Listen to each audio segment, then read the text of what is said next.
कृष्णाय वासुदेवाय हरये परमात्मने प्रणतः क्लेशनाशाय गोविंदाय नमो नमः। आप सभी भक्तों का आज की कथा में हार्दिक स्वागत है। भगवान श्री कृष्ण और श्रीमती राधा रानी की कृपा से आपकी समस्त मनोकामनाएं पूर्ण हो। 18 दिसंबर 2023 आज है सोमवार का दिन और आज आप सुनेंगे मार्गशीर्ष मास की कथा का 21वां अध्याय।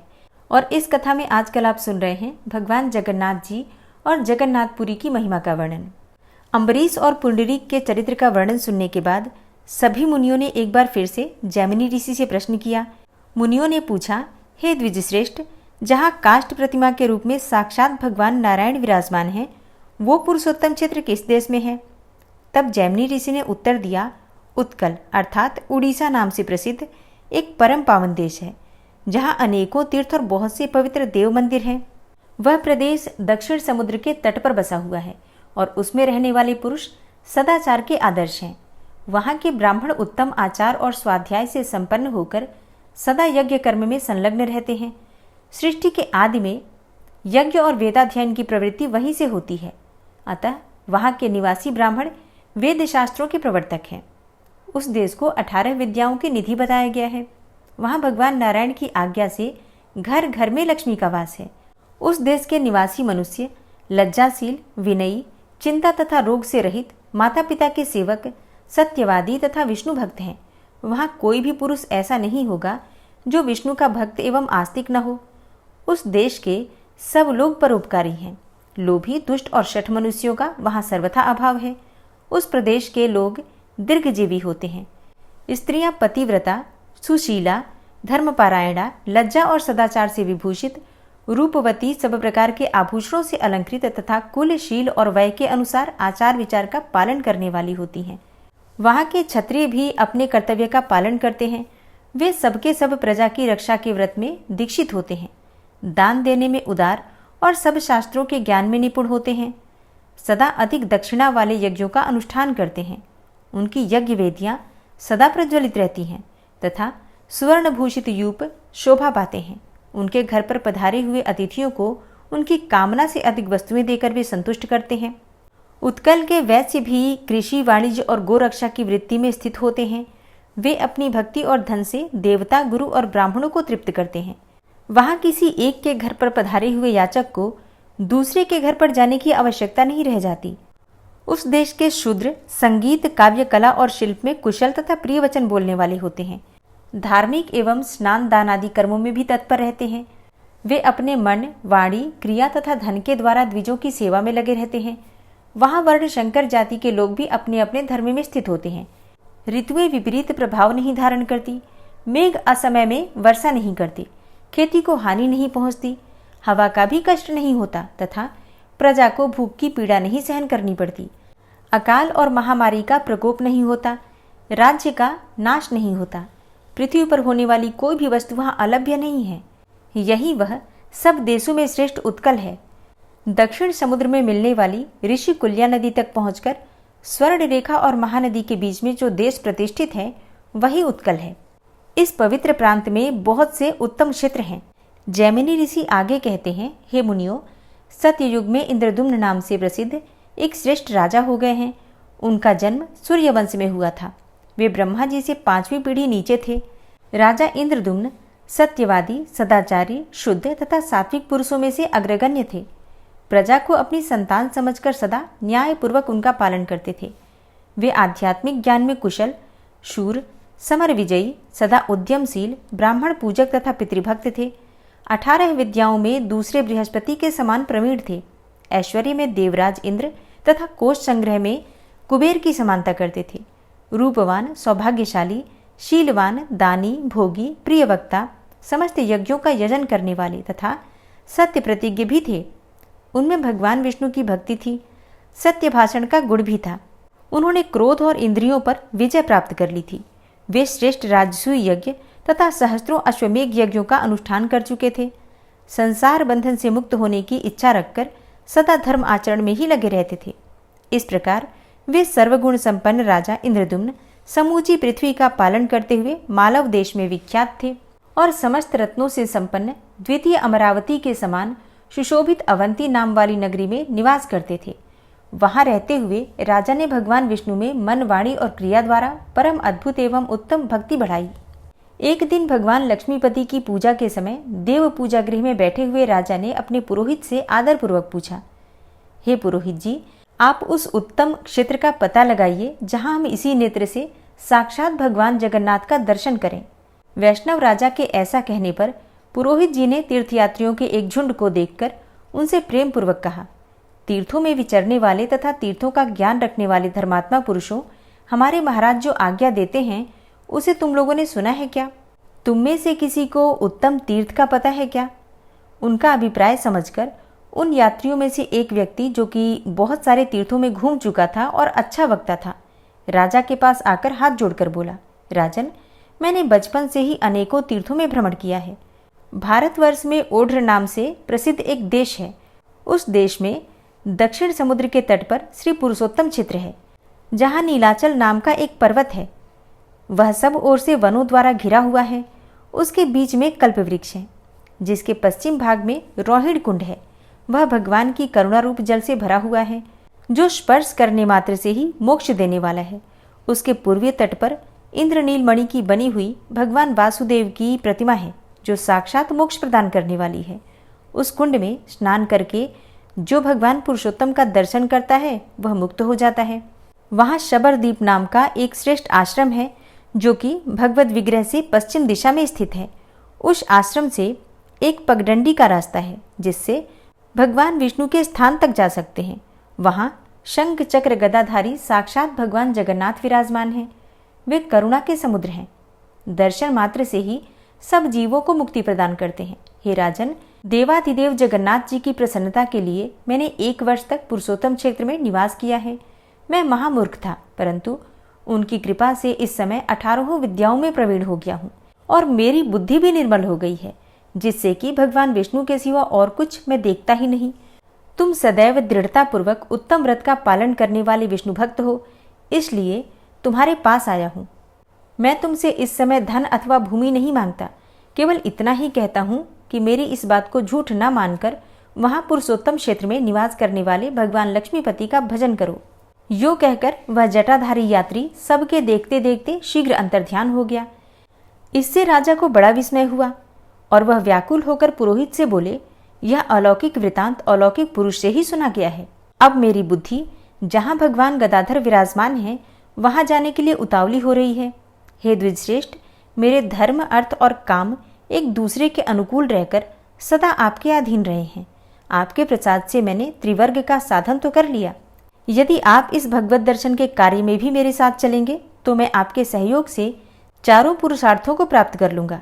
पुरोहित बोले, हे राजन, मैं ऐसा प्रयत्न करूंगा कि हम लोग सहायकों सहित पुरुषोत्तम क्षेत्र में चलकर बस जाएं।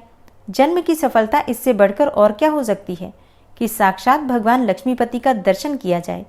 इस समय मेरा छोटा भाई विद्यापति सब देशों में घूमने वाले दूतों के साथ वहां जाएगा और जगन्नाथ जी का दर्शन करके उस पर्वत पर सैनिकों के ठहरने योग्य स्थान का पता लगाएगा और फिर शीघ्र ही सब समाचार लेकर आ जाएगा। फिर इससे हम लोगों का कल्याण होगा। पुरोहित की ये बात सुनकर राजा इंद्रद्युम्न ने कहा, ब्राह्मण, बहुत अच्छा, अब मैं भगवान विष्णु के समीप उसी क्षेत्र में चलकर बसूंगा। ऐसा कहकर राजा ने प्रसन्नतापूर्वक अंतःपुर में प्रवेश किया और पुरोहित ने उन सब यात्रियों को यथायोग्य सम्मान देकर अपने अपने आश्रम को भेजा। फिर अपने भाई को ब्राह्मणों से स्वस्ति वाचन कराकर शुभ मुहूर्त में भेजा। विद्यापति समस्त विश्वसनीय पुरुषों के साथ पुष्प शोभित रथ पर आरूढ़ होकर वहां से प्रस्थित हुआ। उसने रथ में बैठे बैठे ये विचार किया कि अहो, मेरा तो जन्म ही सफल हो गया। मेरी रात्रि मंगलमय प्रभात का दर्शन करने वाली होगी, क्योंकि मैं भगवान के उस मुखारविंद का दर्शन करूंगा जो समस्त पापों को दूर करने वाला है। श्रवण, मनन आदि साधनों से निरंतर प्रयत्न करने वाले साधक जिन्हें अपने हृदय कमल के मध्य विराजमान देखते हैं, उन्हीं भगवान चक्रपाणि को आज मैं नीलाचल के शिखर पर साक्षात शरीर धारण किए देखूंगा, जो कि शरीर बंधन का नाश करने वाले हैं। श्रुति, स्मृति, इतिहास और पुराण के वचनों द्वारा जिनके स्वरूप का भलीभांति निरूपण करना असंभव है, उन्हीं भगवान लक्ष्मी निधि के अदृष्ट पूर्व स्वरूप का दर्शन करके आज मैं भवसागर से पार हो जाऊंगा। जिनके नाम संकीर्तन मात्र से उनका स्मरण करने वाले मनुष्यों के विविध पापों का संहार हो जाता है, उन्हीं अप्रमेय भगवान जगन्नाथ के नीलगिरी निवासी स्वरूप का आज मैं प्रत्यक्ष दर्शन करूंगा। जिनके रोम रोम में असंख्य ब्रह्मांडों की मालाएं हैं और जिनके सहस्त्रों मस्तक, चरण और नेत्र हैं, जिनके निश्वास वायु से संपूर्ण वेदों की राशि प्रकट हुई है तथा जो सब प्रपंचों के स्वामी हैं, उन पुराण पुरुष भगवान विष्णु की मैं शरण लेता हूँ। आहा, मेरा कैसा भाग्य है कि इन्हीं चर्म चक्षुओं से मैं जगत के आदि कारण भगवान नारायण का दर्शन करूंगा। इसी विचार में पड़े हुए प्रसन्न चित्त ब्राह्मण को रथ के वेग से लांघे हुए विशाल मार्ग का कुछ भी पता न चला। मार्ग में मिले हुए अनेकों वन, पर्वत तथा दुर्गम स्थानों को देखते हुए वे सूर्यास्त के समय महानदी के तट पर जा पहुंचे। उन्होंने रथ से उतरकर विधिपूर्वक नित्य कर्म किया और सायं संध्या करके भगवान मधुसूदन का ध्यान किया। तत्पश्चात रथ पर ही बैठे बैठे रात बिताई। सबेरा होने पर शीघ्र ही महानदी को पार किया। फिर प्रातःकालिक कृत्य समाप्त करके रथ पर आरूढ़ होकर गोविंद का चिंतन करते हुए ही आगे का प्रस्थान किया। भगवान के निकट जाने वाले मार्ग को देखते हुए वे एकाम्र वन में पहुंचे। उसके बाद कल्पवट से विभूषित गगनचुंबी नीलाचल का शिखर देखा, जो दर्शकों के पापों का नाश करने वाला है। साक्षात शरीरधारी भगवान विष्णु के उस अद्भुत निवास स्थान को खोजते हुए विद्यापति नीलाचल की उपत्यका अर्थात तराई में जा पहुंचे। अब वे भगवान के दर्शन के लिए अत्यंत उत्कंठित हो गए, किंतु आगे बढ़ने का मार्ग ही नहीं मिला। तब भूमि पर कुशा बिछाकर मौन भाव से लेट गए और भगवत दर्शन की सिद्धि के लिए भगवान के ही शरणागत हो गए। तभी पर्वत से पश्चिम भगवत भक्तों के विषय में बातचीत करने वाले लोगों की अलौकिक वाणी सुनाई देने लगी और तब वे प्रसन्न होकर उसी शब्द का अनुसरण करते हुए आगे बढ़े। कुछ ही दूर पर विख्यात शबर दीपक नामक आश्रम मिला। वहां उन्होंने वैष्णव भक्तों का दर्शन किया और उन्हें प्रणाम करके हाथ जोड़कर खड़े हो गए। तब विश्वावसु नामक शबर भगवान विष्णु का पूजन समाप्त करके पूजा के प्रसाद से सुशोभित होकर पर्वत के बीच से वहां आया। उसे देखकर ब्राह्मण को बड़ा हर्ष हुआ और वे सोचने लगे, ये श्रेष्ठ वैष्णव है, इनसे मुझे भगवान विष्णु के संबंध में दुर्लभ समाचार प्राप्त होगा। इसी विचार में पड़े हुए ब्राह्मण से सबर ने कहा, ब्राह्मण, आप कहाँ से इस वन में पधारे हैं? यह वन का मार्ग तो बड़ा दुस्तर है। आप भूख प्यास से बहुत थक गए होंगे। यहाँ सुखपूर्वक बैठिए और दीर्घकाल तक विश्राम कीजिए। ऐसा कहते हुए विश्वावसु ने ब्राह्मण के लिए पाद्य, आसन और अर्घ्य प्रदान किया तथा विनय युक्त वाणी से पूछा, हे विप्रवर, आप फलाहार करेंगे या तैयार की हुई रसोई? जैसी आपकी रुचि हो वैसा ही भोजन में प्रस्तुत करूंगा। हे भगवान, आज मेरा अहोभाग्य है, यह जीवन सफल हो गया, क्योंकि आप साक्षात दूसरे विष्णु की भांति मेरे घर पर पधारे हैं। इस प्रकार पूछने पर श्रेष्ठ ब्राह्मण विद्यापति ने कहा, हे वैष्णव श्रेष्ठ, फल अथवा तैयार की हुई रसोई से मेरा कोई प्रयोजन नहीं है। मैं बहुत दूर से जिस उद्देश्य को लेकर यहाँ आया हुआ हूँ उसे सफल करें। मैं अवंतीपुरी के निवासी महाराज इंद्रद्युम्न का पुरोहित हूँ और भगवान विष्णु के दर्शन की इच्छा से यहाँ आया हूँ। राजा ने मुझे यहाँ निवास करने वाले नील माधव श्रीहरि का दर्शन करने के लिए भेजा है। दर्शन करके मैं जब तक राजा के पास इसका समाचार न पहुँचा दूंगा तब तक राजा निराहार रहेंगे, इसलिए आप मुझे भगवान विष्णु का दर्शन कराइए। जय जगन्नाथ। इसके आगे का वृतांत आप कल की कथा में सुनेंगे। लेकिन आज की कथा आपको कैसी लगी कमेंट बॉक्स में ज़रूर बताइए, और वीडियो अच्छी लगी हो तो लाइक किए बिना तो बिल्कुल नहीं जाना है और कमेंट बॉक्स में जय श्री राधे जय जगन्नाथ ज़रूर लिखना है। श्री राधा कृपा कटाक्ष स्तोत्र। मुनीन्द्र वृंद वंदिते त्रिलोक शोक हारिणी प्रसन्न वक्त्र पंकजे निकुंज भूविलासिनी व्रजेन्द्र भानुनंदिनी व्रजेन्द्र सूनु संगते कदा करिष्यसि मां कृपा कटाक्ष भाजनम्। अशोक वृक्ष वल्लरी वितान मंडपस्थिते प्रवाल बाल पल्लव प्रभारुणांध्रि कोमले वराभय स्फुरत्करे प्रभूत संपदालये कदा करिष्यसि मां कृपा कटाक्ष भाजनम्। अनंगरंग मंगलम प्रसंग भंगुरं भ्रुवां सविभ्रमं ससंभ्रमं दृगंत बाणपातनय निरन्तरं वशीकृतप्रतीतनन्दनन्दने कदा करिष्यसि मां कृपाकटाक्षभाजनम् तडित्सुवर्णचम्पकप्रदीप्तगौरविग्रहे मुखप्रभापरास्तकोटिसारदेन्दुमण्डले विचित्रचित्रसञ्चरच्चकोरशावलोचने कदा करिष्यसि मां कृपाकटाक्षभाजनम् मदोन्मदादियौवने प्रमोदमानमण्डिते प्रियानुरागरञ्जिते कलाविलासपण्डिते अनन्यधन्यकुञ्जराज्यकामकेलिकोविदे कदा करिष्यसि मां कृपाकटाक्षभाजनम् अशेषहावभावधीरहीरहारभूषिते प्रभूतशातकुम्भकुम्भकुम्भिकुम्भसुस्तनि प्रशस्तमन्दहास्यचूर्णपूर्णसौख्यसागरे कदा करिष्यसि मां कृपाकटाक्षभाजनम् मृणालवालवल्लरीतरङ्गरङ्गदौर्लते लताग्रलास्यलोलनीललोचनावलोकने ललल्लुलन्मिलन्मनोज्ञमुग्धमोहिनाश्रिते कदा करिष्यसि मां कृपाकटाक्षभाजनम् सुवर्णमल्लिकाञ्चितत्रिरेखकम्बुकण्ठगे त्रिसूत्रमङ्गलीगुणत्रिरत्नदीप्तिदीधिते सलोलनीलकुन्तलप्रसूनगुच्छगुम्फिते कदा करिष्यसि मां कृपाकटाक्षभाजनम्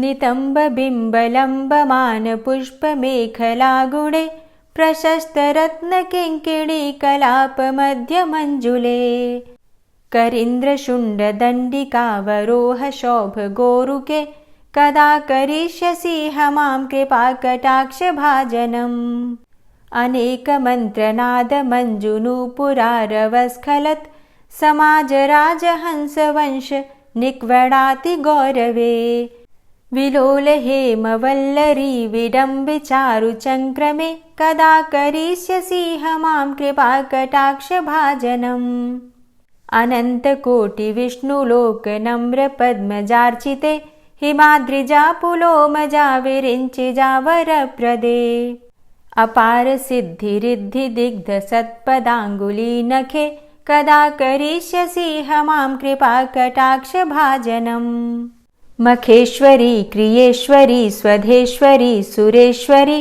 त्रिवेदभारतीश्वरी प्रमाणशासनेश्वरी रमेश्वरी क्षमेश्वरी प्रमोदकाननेश्वरी व्रजेश्वरी व्रजाधिपे श्रीराधिके नमोऽस्तुते इतीममद्भुतं स्तवं निशम्य भानुनन्दिनी करोतु सन्ततं जनं कृपाकटाक्षभाजनम् भवेत्तदैव सञ्चितत्रिरूपकर्मनाशनं लभेत्तदा ब्रजेन्द्रसूनुमण्डलप्रवेशनम् जय जय श्री राधे जय जय श्री राधे। ओम विश्वं विष्णुर्वषट्कारो भूतभव्य भवत्प्रभु भूतकृत भूतभृद्भावो भूतात्मा भूतवाहन भूतात्मा परमात्मा च मुक्तानां परमागति अव्ययः पुरुषः साक्षी क्षेत्रज्ञो अक्षर एव च योगो योगविदां नेता प्रधानपुरुषेश्वरः नारसिंहवपुः श्रीमान् केशवः पुरुषोत्तमः सर्वः शर्वः शिवस्थाणुर्भूतादिर्निधिर्व्ययः सम्भवो भावनो भर्ता प्रभवः प्रभुरीश्वरः स्वयंभू शम्भुरादित्यः पुष्कराक्षो महास्वनः अनादिनिधनो धाता विधाता धातुरुत्तमः अप्रमेयो ऋषिकेश पद्मनाभो अमरप्रभु विश्वकर्मा मनुस्त्वष्टा स्थविष्ठः स्थविरो ध्रुवः अग्राह्यः शाश्वतः कृष्णो लोहिताक्षः प्रतर्दनः प्रभूतस्त्रिककुब्धाम पवित्रं मङ्गलं परम् ईशानः प्राणदः प्राणो ज्येष्ठः श्रेष्ठः प्रजापति हिरण्यगर्भो भूगर्भो माधवो मधुसूदनः ईश्वरो विक्रमी धन्वी मेधावी विक्रमः क्रमः अनुत्तमो दुराधर्षः कृतज्ञः कृतिरात्मवान् सुरेशः शरणं शर्म विश्वरेताः प्रजाभवः अह संवत्सरो व्यालः प्रत्ययः सर्वदर्शनः अजः सर्वेश्वर सिद्ध सिद्धे सर्वादिर्च्युतः वृषाकपिर्मेयात्मा सर्वयोगविनिश्रितः वसुर्वसुमनः सत्य समात्मा संमितः समः अमोघ पुण्डरीकाक्षो वृषकर्मा वृषाकृतिः रुद्रो बहुशिरा बभ्रुर्विश्वयोनिः शुचिश्रवः अमृतः शाश्वतस्थाणुर्वरारोहो महातपः सर्वगः सर्वविद्भानुर्विश्वक्सेनो जनार्दनः वेदो वेदविद्व्यङ्गो वेदाङ्गो वेदवित्कविः लोकाध्यक्षः सुराध्यक्षो धर्माध्यक्षः कृताकृतः चतुरात्मा चतुर्व्यूहश्चतुर्द्रष्टश्चतुर्भुजः भ्राजिष्णुर्भोजनं भोक्ता सहिष्णुर्जगदाति च अनघो विजयो जेता विश्वयोनिः पुनर्वसु उपेन्द्रो वामनः प्रांशुर्मोघः शुचिरुर्जिता अतीन्द्रः संग्रहः सर्गो धृतात्मा नियमो यमः वेद्यो वैद्यः सदा योगी वीरः माधवो मधु अतीन्द्रियो महामायो महोत्साहो महाबलः महाबुद्धिर्महावीर्यो महाशक्तिर्महाद्युतिः अनिर्देश्य वपुः श्रीमान् मेयात्मा महाधृतिक् महिश्वासो महीभर्ता श्रीनिवासः सतां गति अनिरुद्धः सुरानन्दो गोविन्दो गोविन्दाम्पति मरीचिर्दमनो हंस सुपर्णो भुजगोत्तम हिरण्यनाभ सुतपा पद्मनाभ प्रजापति अमृत्यु सर्वदिक्सिंह संधाता संधिमानस्थिर अजो दूर्मर्षणः शास्ता विश्रुतात्मा सुरारिः गुरुर्गुर्तमो धाम सत्य सत्यपराक्रम निमिषो अनिमिषो श्रग्वी वाचस्पतिरुदारधि अग्रणिर्ग्रामणी श्रीमान् न्यायो नेता समीरण सहस्रमूर्धा विश्वात्मा सहस्राक्ष सहस्रपात् आवर्तनो निवृत्तात्मा संवृतः संप्रमर्दन अहसंवर्तको वहनिर्निलोधरणीधरः सुप्रसादः प्रसन्नात्मा विश्वदृग्विशुभुग्विभु सत्कर्ता सत्कृतः साधु जहर्नुर्नारायणो नरः असंख्येयो अप्रमेयात्मा विशिष्टशिष्टकृच्छुवि सिद्धार्थ सिद्धसंकल्प सिद्धिदः सिद्धिसाधनः वृषाहि वृषभो विष्णुर्विष्पर्वा वृषोदरः वर्धनो वर्धमानश्च विविक्तः श्रुतिसागरः सुभुजो दूर्धरो वाग्मी महेन्द्रो वसुदो वसु नैकरूपो बृहद्रूप शिपिविष्टः प्रकाशनः ओजस्तेजो द्युतिधरः प्रकाशात्मा प्रतापनः रिद्धस्पष्टाक्षरो मन्त्रश्चन्द्रांशुर्भास्करदुतिः अमृतांशुद्भवो भानु शशबिन्दुः सुरेश्वरः औषधं जगतः सेतु सत्यधर्मपराक्रमः भूतभव्यभवन्नाथ पवनः पावनो नलः कामः कामकृत्कान्तः कामः कामप्रदः प्रभुः युगादिकृद्युगावर्तो नैकमायो महाशनः अदृश्योऽव्यक्तरूपश्च सहस्रजितनन्तजित् इष्टो अविशिष्ट शिष्टेष्ट शिखण्डी नहुसो वृष क्रोधः क्रोधकृत्कर्ता विश्वबाहुर्महीधरः अच्युतः प्रतितः प्राणदो वासवानुजः अपां निधिर्धिष्ठानं प्रमत्तः प्रतिष्ठितः स्कन्दः स्कन्दधरो धूर्यो वरदो वायुवाहनः वासुदेवो बृहद्भानुरादिदेवः पुरन्दरः अशोकस्तारणस्तारः शूरः सौरिर्जनेश्वरः अनुकूलः शतावर्त पद्मी पद्मनिभेक्षणः पद्मनाभो अरविन्दाक्ष पद्मगर्भ शरीरभृत् महर्धिरिद्धो वृद्धात्मा महाक्षो गरुडाध्वजः अतुलः शरभो भीमो समयज्ञो हविर्हरि सर्वलक्षणलक्षण्यो लक्ष्मीवान् समितिञ्जय वीक्षरो रोहितो मार्गो हेतुर्दामोदरः सह महीधरो महाभागो वेगवान् मिताशनः उद्भवः शोभणो देव श्रीगर्भ परमेश्वर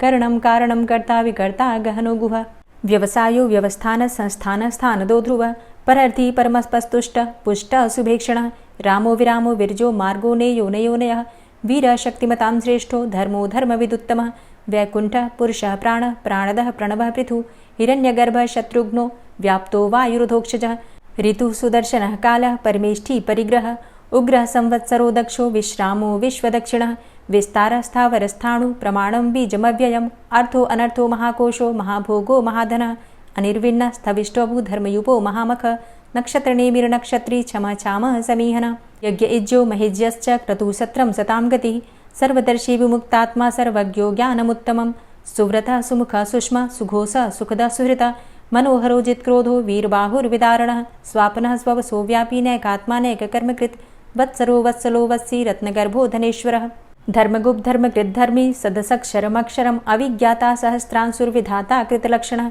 गभस्तिनेमिः सत्त्वस्थः सिंहो भूतमहेश्वरः आदिदेवो महादेवो देवेशो देवभृद्गुरुः उत्तरो गोपतिर्गोप्ता ज्ञानगम्यः पुरातनः शरीरभूतभृद्भोक्ता कपीन्द्रो भूरि दक्षिणः सोमभो अमृतपः सोम पुरुजित पुरुषोत्तमः विनयोजय सत्यसन्धो दाशाः सात्वताम्पतिः जीवो विनयिता साक्षी मुकुन्दो अमितविक्रमः अम्भो निद्रणन्तात्मा महोदधीशयोऽन्तकः अजो महारः स्वाभाव्यो जितामित्रः प्रमोदन आनन्दो नन्दनो नन्दः सत्यधर्मा त्रिविक्रमः महर्षि कपिलाचार्यः कृतज्ञो मेदिनीपतिः त्रिपदस्त्रिदशाध्यक्षो महाशृङ्गः कृतान्तकृत् महावराहो गोविन्दः सुखेणः कनकाङ्गदी गुह्यो गभीरो गहनो गुप्तश्चक्रगदाधरः वेधा स्वाङ्गो अजितः कृष्णो दृढः सङ्कर्षणोच्युतः वरुणो वारुणो वृक्षः पुष्कराक्षो महामनाः भगवान् भगानन्दी वनमाली हलायुधः आदित्यो ज्योतिरादित्यः सहिष्णुर्गतिसत्तमः सुधन्वाखण्डपरशुर्दारुणो द्रविडप्रदः दिविस्त्रिक्सरदृग्व्यासो वाचस्पतिर्योनिजः त्रिसामासामगः साम निर्वाणं भेषजम्भिषक्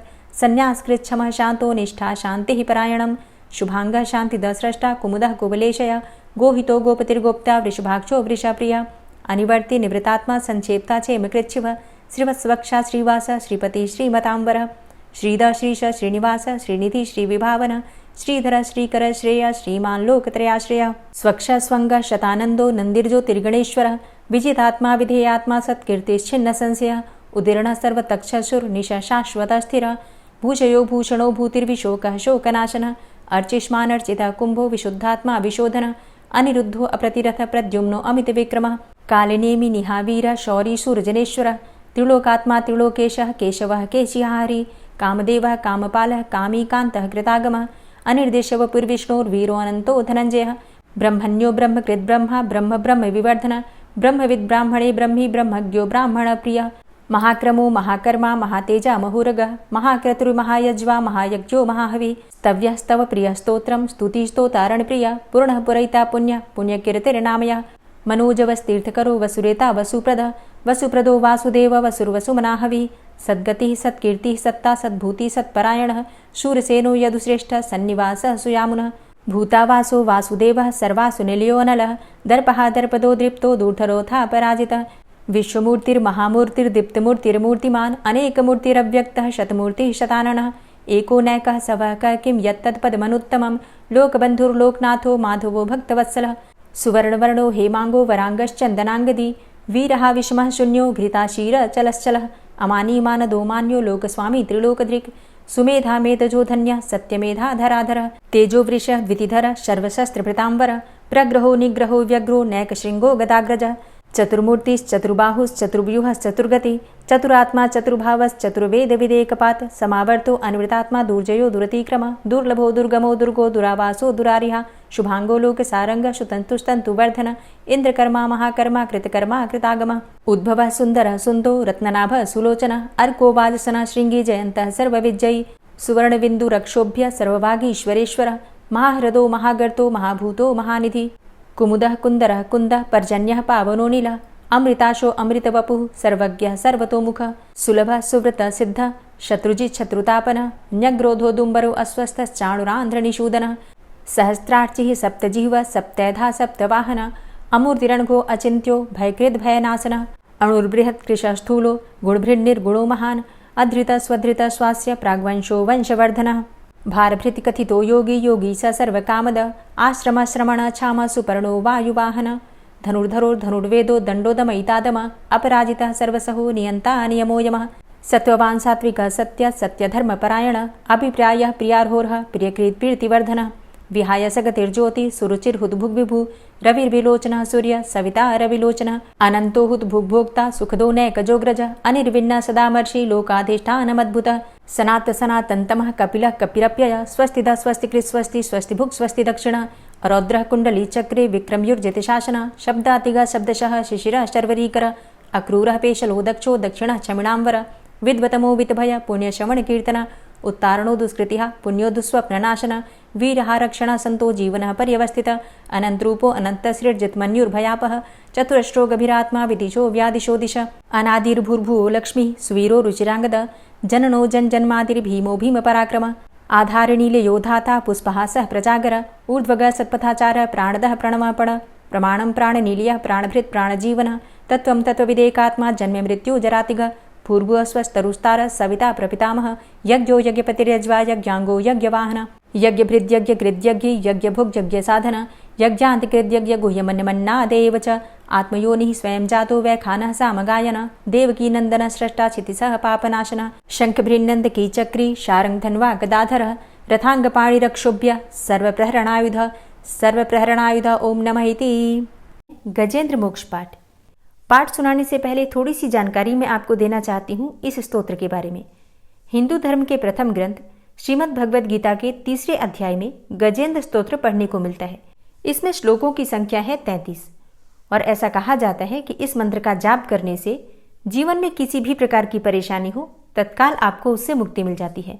इस स्तोत्र में हाथी और मगरमच्छ के साथ हुए युद्ध का वर्णन किया गया है और गजेंद्र जब युद्ध से हार जाता है तो भगवान विष्णु का ध्यान करके उनकी स्तुति करता है और उसकी स्तुति से प्रसन्न होकर भगवान विष्णु आते हैं और उसे मोक्ष प्रदान करते हैं। और इस पाठ को करते समय अगर हम अपने मन में ये भावना रखें कि हे श्री हरि विष्णु, जिस प्रकार से गजेंद्र को परेशानी से आपने बाहर निकाला उसी प्रकार से हमें भी हमारी परेशानियों से बाहर निकालिए, तो निश्चित ही भगवान विष्णु हमारी मदद करते हैं। तो अब सच्चे मन से भगवान श्री हरि विष्णु का ध्यान करके इस परम कल्याणकारी स्तोत्र का पाठ करते हैं। शुक जी ने कहा कि बुद्धि के अनुसार पिछले अध्याय में वर्णन किए गए रीति से अपने मन को नियंत्रित करके और हृदय को स्थिर करके गजेंद्र अपने पिछले जन्म में याद किए गए सर्वोच्च कार्य और बार बार जप किए जाने वाले स्तोत्र का जप करने लगा।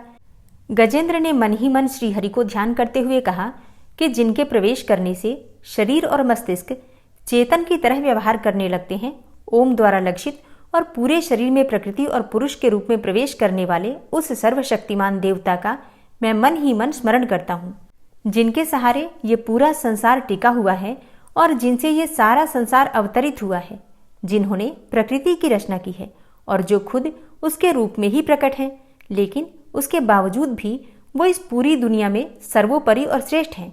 ऐसे अपने आप और बिना किसी कारण के भगवान की मैं शरण में जाता हूँ।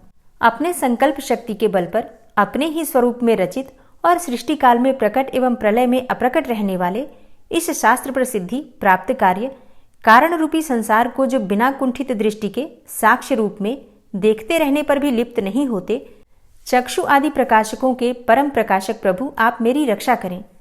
बीतते गए समय के साथ तीनों लोकों और ब्रह्मादि लोकपालों के पंचभूत में प्रवेश कर जाने पर और पंचभूतों से लेकर महत्वपूर्ण सभी कारणों के उनकी परम करुणा स्वरूप प्रकृति में मग्न हो जाने पर उस समय दुर्गेर और घोर अंधकार रूपेण प्रकृति ही बच रही थी।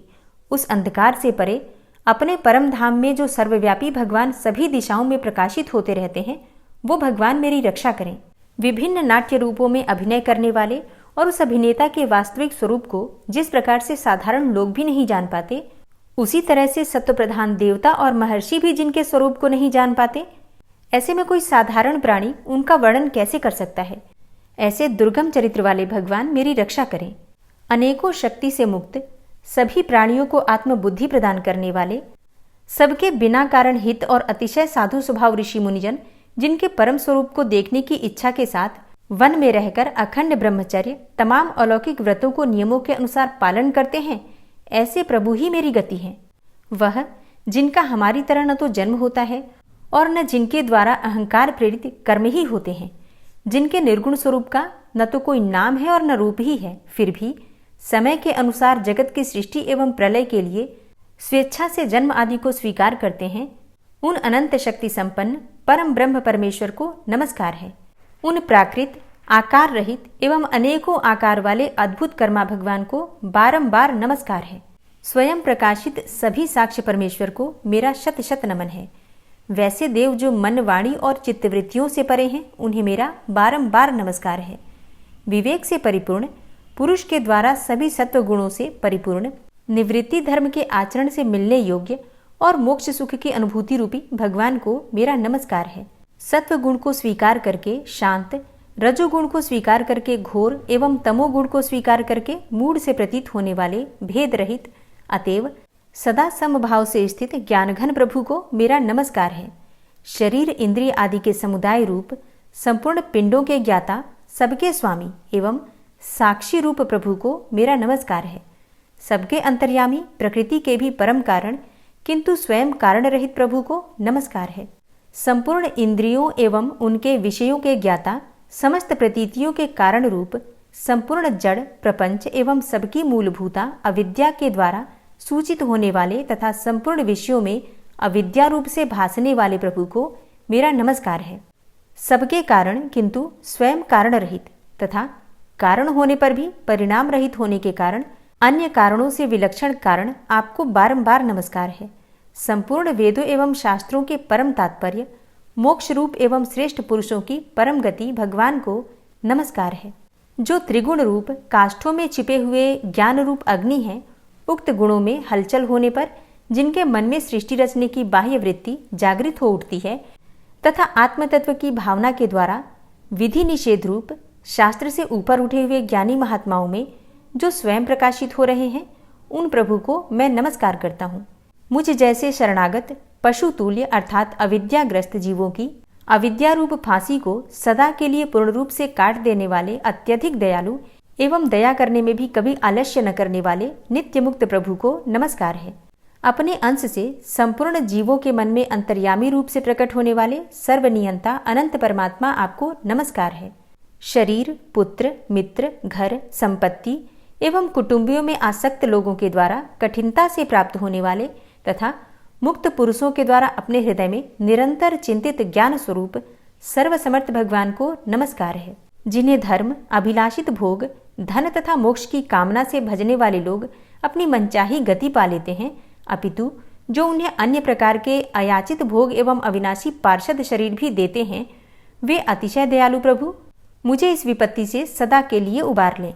जिनके अनन्य भक्त जो वस्तुतः एकमात्र उन भगवान के ही शरण हैं, धर्म, अर्थ आदि किसी भी पदार्थ को नहीं चाहते, अपितु उन्हीं के परम मंगलमय एवं अत्यंत विलक्षण चरित्रों का गान करते हुए आनंद के समुद्र में गोते लगाते रहते हैं, उन अविनाशी, सर्वव्यापक, सर्वश्रेष्ठ ब्रह्मादि के भी नियामक, अभक्तों के लिए प्रकट होने पर भी भक्ति योग द्वारा प्राप्त करने योग्य, अत्यंत निकट होने पर भी माया के आवरण के कारण अत्यंत दूर प्रतीत होने वाले, इंद्रियों के द्वारा अगम्य तथा अत्यंत दुर्विज्ञेय, अंतरहित किंतु सबके आदि कारण एवं सब ओर से परिपूर्ण उन भगवान की मैं स्तुति करता हूँ।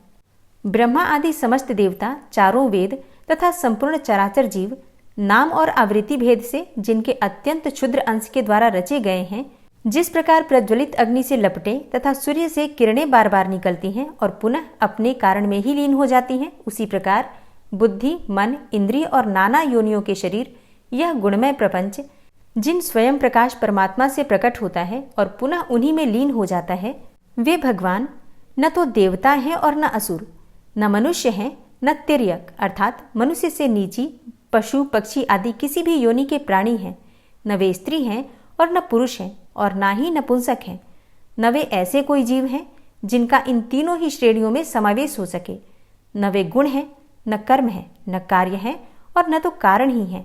सबका निषेध हो जाने पर जो कुछ बच रहता है वही उनका स्वरूप है और वे ही सब कुछ हैं।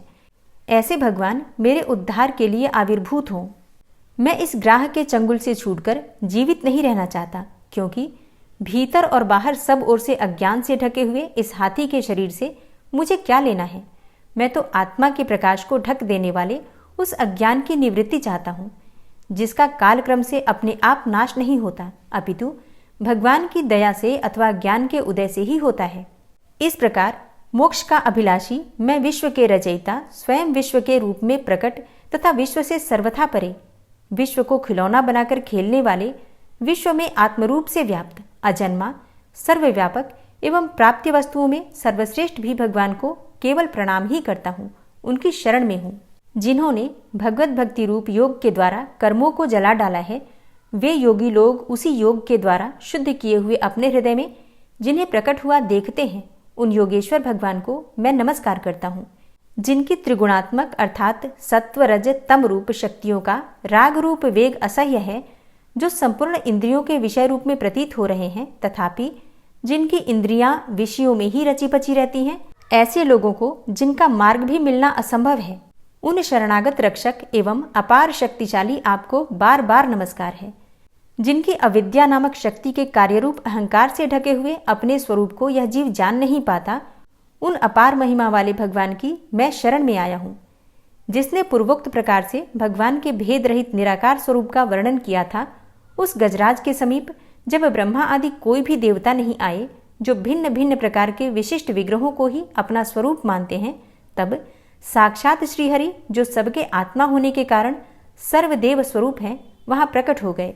गजराज को उस प्रकार से दुखी देखकर तथा उसके द्वारा पड़ी हुई स्तुति को सुनकर सुदर्शन चक्रधारी जगदाधार भगवान इच्छानुरूप वेग वाले गरुड़ जी की पीठ पर सवार होकर स्तवन करते हुए देवताओं के साथ तत्काल उस स्थान पर पहुंच गए जहां पर वह हाथी था। सरोवर के भीतर महाबली ग्रह के द्वारा पकड़े जाकर दुखी हुए उस हाथी ने आकाश में गरुड़ की पीठ पर सवार चक्र उठाए भगवान श्री हरि को देखकर अपनी सूंड को, जिसमें उसने पूजा के लिए कमल का एक फूल ले रखा था, ऊपर उठाया और बड़ी ही कठिनाई से सर्वपूज्य भगवान नारायण आपको नमस्कार है, यह वाक्य कहा। उसे पीड़ित देखकर अजन्मा श्रीहरि एकाएक गरुड़ को छोड़कर नीचे झील पर उतर आए। वे दया से प्रेरित होकर ग्राह सहित उस गजराज को तत्काल झील से बाहर निकाल लाए और देवताओं के देखते ही देखते चक्र से मुंह चीरकर उसके चंगुल से हाथी को उबार लिया। गजेंद्र मोक्ष स्तोत्र संपूर्ण हुआ और अब बड़े ही प्रेम से भक्ति भाव से जयकारा लगाइए, भगवान श्री हरि विष्णु की जय। और अब आप सुनेंगे श्री तुलसी चालीसा। श्री तुलसी महारानी करु विनय सिरनाय, जो मम हो संकट विकट दीजे मात नशाय। नमो नमो तुलसी महारानी, महिमा अमित न जाए बखानी। दियो विष्णु तुमको सन्माना, जग में छायो सुयस महाना। विष्णु प्रिया जय जयति भवानी, तिहु लोक की हो सुख खानी। भगवत पूजा करे जो कोई, बिना तुम्हारे सफल न होई।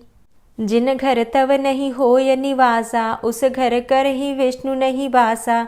करें सदा जो तव नित सुमिरन, तेहि के काज होय सब पूरन। कार्तिक मास महात्म तुम्हारा, ताको जानत सब संसारा। तव पूजन जो करे कुंवारी, पावे सुंदर वर सुकुमारी। करे जो पूजा नित प्रति नारी, सुख संपत्ति से होय सुखारी। वृद्धा नारी करे जो पूजन, मिले भक्ति होवे पुलकित मन। श्रद्धा से पूजे जो कोई, भवनिधि से तर जावे सोई। कथा भागवत यज्ञ करावे, तुम बिन नहीं सफलता पावे। छायो तब प्रताप जग भारी, ध्यावत तुम्हीं सकल चित धारी। तुम्ही मात यंत्रन तंत्रन में, सकल काज सिद्धि होवे क्षण में। औषधि रूप आप हो माता, सब जग में तव यश विख्याता। देव ऋषि मुनि और तपधारी, करत सदा तव जय जयकारी। वेद पुराणन तव यश गाया, महिमा अगम पार नहीं पाया। नमो नमो जय जय सुख कारणी, नमो नमो जय दुख निवारणी। नमो नमो सुख संपत्ति देनी, नमो नमो अघ काटन चेनी। नमो नमो भक्तन दुख हरणी, नमो नमो दुष्टन मद छेनी। नमो नमो भव पार उतारणी, नमो नमो परलोक सुधारणी। नमो नमो निज भक्त उबारणी, नमो नमो जन काज सवारणी। नमो नमो जय कुमति नशावनी, नमो नमो सब सुख उपजावनी। जयति जयति जय तुलसी माई, ध्याऊं तुमको शीश नवाई। निज जन जानि मोहि अपनाओ, बिगड़े कारज आप बनाओ। करूं विनय मैं मात तुम्हारी, पूर्ण आशा करहु हमारी। शरण चरण कर जोरी मनाऊं, निश दिन तेरे ही गुण गाऊं। करहु मात अब मोह पर दाया, निर्मल होए सकल मम काया। मांगू मातु यही बर दीजे, सकल मनोरथ पूर्ण कीजे। जानू नहीं कछु नेम आचारा, क्षमहु मातु अपराध हमारा। 12 मास करे जो पूजा, तासम जग में और नहीं दूजा। प्रथम ही गंगा जल मंगवावे, फिर सुंदर स्नान करावे। चंदन अक्षत पुष्प चढ़ावे, धूप दीप नैवेद्य लगावे। करें आचमन गंगा जल से, ध्यान करे हृदय निर्मल से। पाठ करे फिर चालीसा की, स्तुति करे मात तुलसा की। यह विधि पूजा करे हमेशा, ताके तन नहीं रहे कलेशा। करे मास कार्तिक का साधन, सोवे नित पवित्र हुई जाहि। है यह कथा महासुखदाई, पढ़े सुने सो भव तर जाई। यह श्री तुलसी चालीसा पाठ करे जो कोय, गोविंद सो फल पावही, जो मन इच्छा होय। तुलसी चालीसा संपूर्ण। और अब आप सुनेंगे तुलसी महारानी की आरती। तुलसी महारानी नमो नमो, हरि की पटरानी नमो नमो। तुलसी महारानी नमो नमो, हरि की पटरानी नमो नमो। धन्य तुलसी पूर्ण तप कीनो, धन्य तुलसी पूर्ण तप कीनो।